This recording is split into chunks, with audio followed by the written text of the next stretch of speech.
I regret suggesting open marriage. Found out my husband was more comfortable than me. I never thought I'd find myself here, regretting the very decision I had made, the one I had thought would be the solution to everything. I had suggested the idea of an open marriage to my husband, trying to fix what I felt was broken between us. But now, as I reflect on how it all went wrong, I wish I'd never brought it up at all. In the beginning, I was hopeful. I was excited even. We had been together for almost 8 years, and after the initial years of passion, things had slowly begun to fade. Ryan, my husband, and I had always been close, but over time we stopped having deep conversations.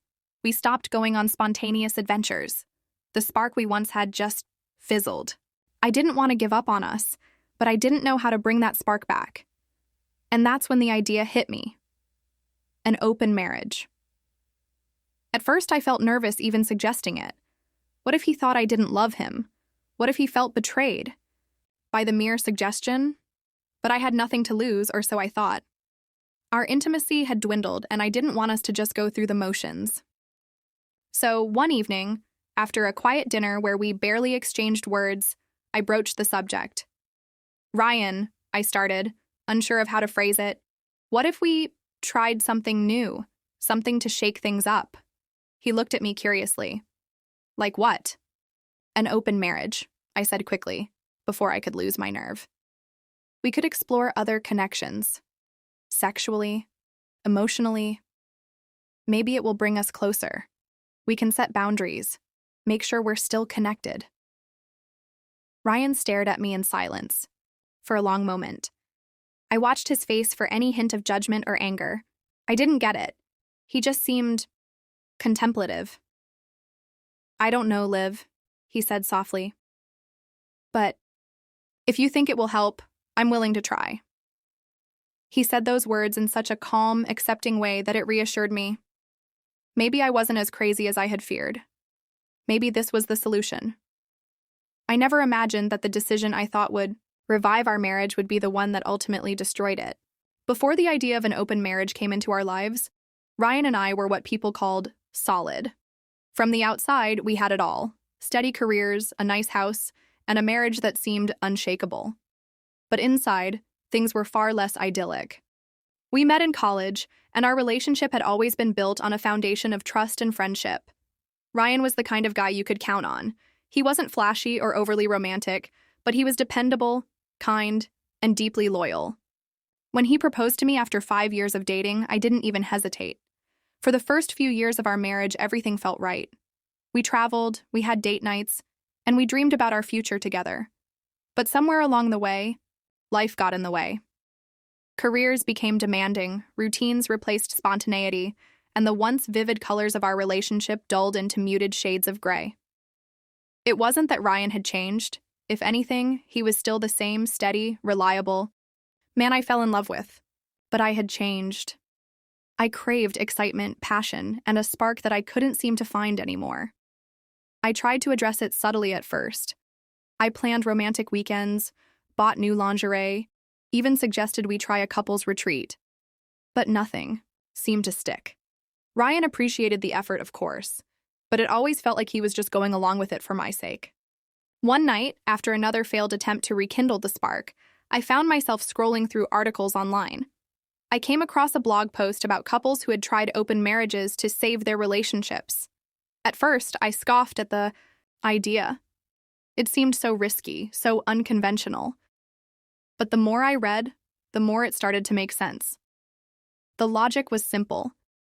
Allowing each other the freedom to explore could reignite our appreciation for one another. It wasn't about replacing Ryan. It was about reminding ourselves why we chose each other in the first place. At least that's how I convinced myself. The first time I brought it up, Ryan was visibly uncomfortable. "Are you saying I'm not enough for you?" he asked, his tone quiet but edged with hurt. "No, it's not that," I said quickly. "I just think maybe we've been stuck in this routine for so long that we've forgotten how to feel excited about each other. This could help us appreciate what we have." Ryan didn't respond right away. He sat there, staring at the floor, his jaw tight. I held my breath, terrified I'd just broken something that couldn't be fixed. Finally, he sighed.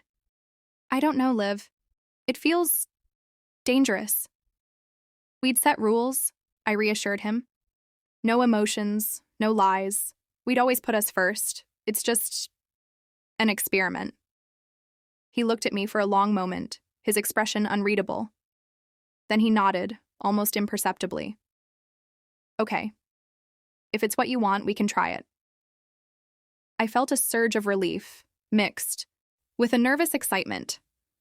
I thought I'd taken a bold step toward saving our marriage, but I had no idea how wrong I was. When we first ventured into the open marriage, I was determined to make the most of it. After all, it was my idea, and I wanted to prove to myself and to Ryan that this could actually work. At first, it was exhilarating. I downloaded a dating app, set up a profile, and quickly started receiving messages. Flirty banter with strangers was like a jolt of energy, a reminder that I was still desirable. My first date was with a man named Lucas. He was charming, attentive, and made me laugh in a way I hadn't in years. Over drinks, I felt a rush I hadn't felt in a long time. Something fresh, exciting, and new. When Lucas leaned in to kiss me at the end of the night, I didn't hesitate. I came home that evening feeling alive. Ryan asked me how it went, and I told him it was nice. He didn't press for details, and I didn't offer any. Instead, I asked, "What about you? Have you talked to anyone yet?" He shrugged. "Not really, I'm still figuring it out." I felt a mix of relief and superiority. It was working, I thought. This was what we needed, a way to reignite our spark while giving each other room to explore. Over the next few weeks, I went on more dates. I felt desired and confident, like I'd rediscovered a part of myself I'd lost over the years. One night, after a particularly passionate evening with a man I'd been seeing regularly, I came home glowing. Ryan noticed. "You look happy," he said with a small smile. "I am," I replied, leaning in to kiss him. For the first time in a long time, I felt like we were reconnecting. Not despite the open marriage, but because of it. But then, Ryan met someone. Her name was Emily. He mentioned her casually at first, almost as an afterthought. "I went out with someone tonight. It was nice." I should have been happy for him. This was what we'd agreed to, after all. But hearing about Emily stirred something inside me, a mix of jealousy, insecurity, and fear. Still, I told myself it was fine. Ryan was slower to embrace the open marriage, but now that he was catching up, it only seemed fair. But the more he saw Emily, the more things began to change. Ryan started going out more often, dressing better, and even picking up new hobbies. He seemed lighter, happier, more alive. It was like watching him transform before my eyes. One night, I asked him about Emily. "How's it going with her?" "She's great," he said with a smile. "It's just fun, you know? No pressure. No expectations." His words stung more than I cared to admit. I nodded, forcing a smile, but inside, I felt the first crack in my confidence. It wasn't until I caught him texting her during one of our movie nights that the full weight of my decision hit me. I had opened this door, thinking it would bring us closer. But now, I felt like I was competing for his attention, with someone I didn't even know. I had enjoyed the open marriage at first, but now, as Ryan thrived in ways I hadn't anticipated, I was starting to regret everything. At first, I tried to ignore the nagging feelings. I told myself that Ryan deserved to enjoy this just as much as I had. I reminded myself that this was the whole point of the open marriage, to explore, to grow, and to bring back excitement into our lives. But watching him thrive with Emily felt different. He started spending more time with her. Long dinners, weekend outings, even going to art shows, something I'd begged him to do with me for years. When I mentioned it, he simply said, "She invited me," and I figured, why not? I didn't have a good response. How could I, when I was the one who suggested this arrangement in the first place? But the more I saw him with her, the more the cracks in my confidence deepened. It wasn't just that he was seeing someone else, it was that he seemed happier. I started comparing myself to Emily even though I'd never met her. Was she prettier than me? Funnier? Did she understand him in ways I couldn't? I tried to push those thoughts aside, but they festered, growing louder with every passing day. Meanwhile, my own dates began to feel hollow. The thrill I'd once felt when meeting someone new had faded. I realized I wasn't looking for excitement anymore. I was looking for validation, for reassurance that I still mattered. One evening, Ryan came home late, laughing at something on his phone. He looked up at me and said, "Sorry, lost track of time. Emily and I grabbed drinks after work." I forced a smile. "That's fine." But it wasn't fine. I spent that night lying awake, staring at the ceiling. This wasn't what I wanted. I had hoped the open marriage would bring us closer, but it felt like we were drifting further apart. The turning point came during one of our rare date nights. We were at a restaurant we used to love, but the conversation felt forced. I asked about his day, and he gave short, polite answers. When I asked about Emily, his face lit up in a way that made my stomach churn. "She's just so easy to talk to," he said. "We get each other, you know?" I nodded, pretending not to care. But inside, I was screaming. Later that night, I finally broke. "Ryan," I said, my voice trembling, "I don't think I can do this anymore."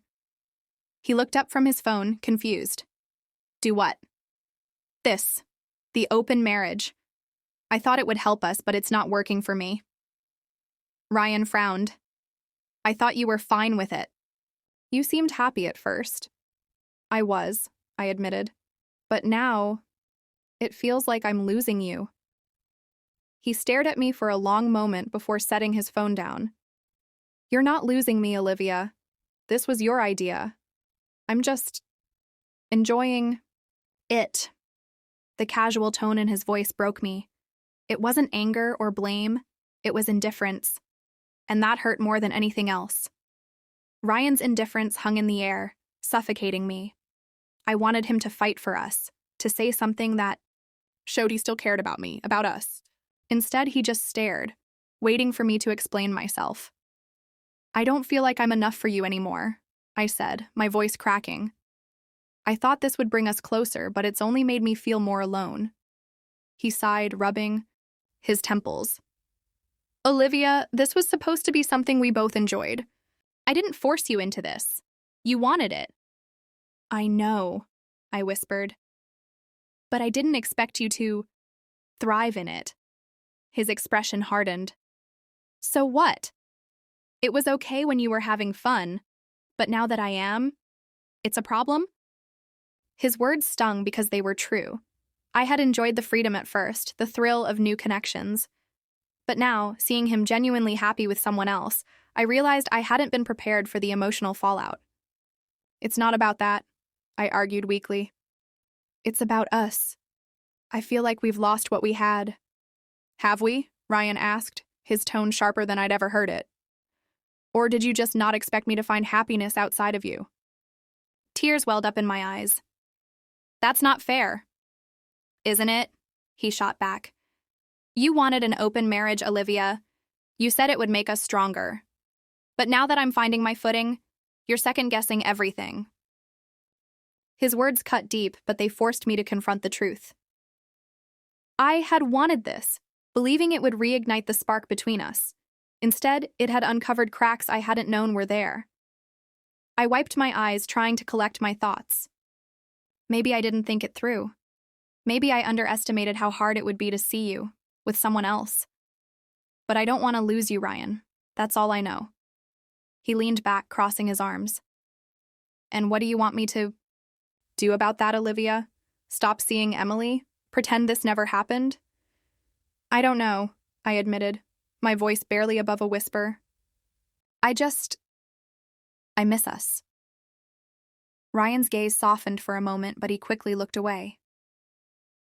"I miss us too," he said finally. "But I don't think we can go back to how things were. Not after this." His words hit me like a punch to the gut. I'd hoped that admitting my regret would be enough to fix things, but it was clear the damage had been done. The rest of the night passed in tense silence. Ryan slept in the guest room, leaving me alone with my thoughts. I replayed our conversation over and over, searching for a way to undo the mess I'd created. The days that followed felt like walking through a fog. Ryan and I avoided each other, speaking only when necessary. The silence in our home was deafening, a painful reminder of how far we'd drifted apart. One evening, I couldn't take it anymore. I sat down at the kitchen table, the weight of everything pressing down on me, and waited for Ryan to come home. When he walked through the door, he froze, surprised to see me waiting. "We need to talk," I said, my voice steady despite the turmoil inside. Ryan hesitated but sat across from me. For a moment, neither of us spoke, the unspoken tension hanging heavy in the air. "I think we need to end this," I said finally. His brow furrowed. "And what?" "The open marriage," I clarified. "And maybe us." Ryan's eyes widened, but he didn't interrupt. I took a deep breath and continued. "When I suggested the open marriage, I thought it would help us. I thought it would bring us closer, but all it's done is show me how far apart we've grown. I've been holding on to this idea that we could fix what was broken, but maybe some things can't be fixed." Ryan looked down, his expression unreadable. "I didn't want this, Olivia," Ryan said, his voice betraying no emotion. "I went along with it because I thought it was what you wanted. And somewhere along the way, I realized I wasn't happy either. But at least with Emily, I felt something again." His words hit me like a punch to the gut. I wanted to scream at him, tell him he had no right to say that to me, but the words just wouldn't come. He'd found someone else. He'd found something more than what I could give him, more than what I even knew he needed. "I think we've been trying to hold on to something that's already gone," I whispered, my voice barely audible. "Maybe it's time we let each other go." Ryan nodded slowly, his eyes distant, like he was already thinking about life without me. "Maybe you're right." I swallowed the lump in my throat, tears welling up, but I fought them back. I was angry. So angry. But there was nowhere to direct it except inward, because I had done this. I had torn us apart with my own hands, and now it was too late to put anything back together. As I gathered my things, a cold rage settled over me. I had started this open marriage idea because I wanted something new, something exciting. I'd been so damn selfish. The truth hit me like a slap. I had wanted it, but I couldn't handle it. I was drowning in jealousy and pain while Ryan, he was thriving. He was happy in it. And now he wasn't even trying to make things right. He'd found his escape. Emily had given him what I couldn't anymore. It hurt, more than I had ever imagined. I hated myself for ever bringing this up. The experiments I had thought might spice up our relationship had only proven how much. I had been taking Ryan for granted. I thought I could handle the chaos. I thought we could both handle it. But we couldn't. I had given him the freedom to be with someone else, and now he was emotionally gone, and I was left standing here with nothing but regret. As I packed the last of my clothes, the weight of it all crushed me. The echoes of our once happy home felt distant now.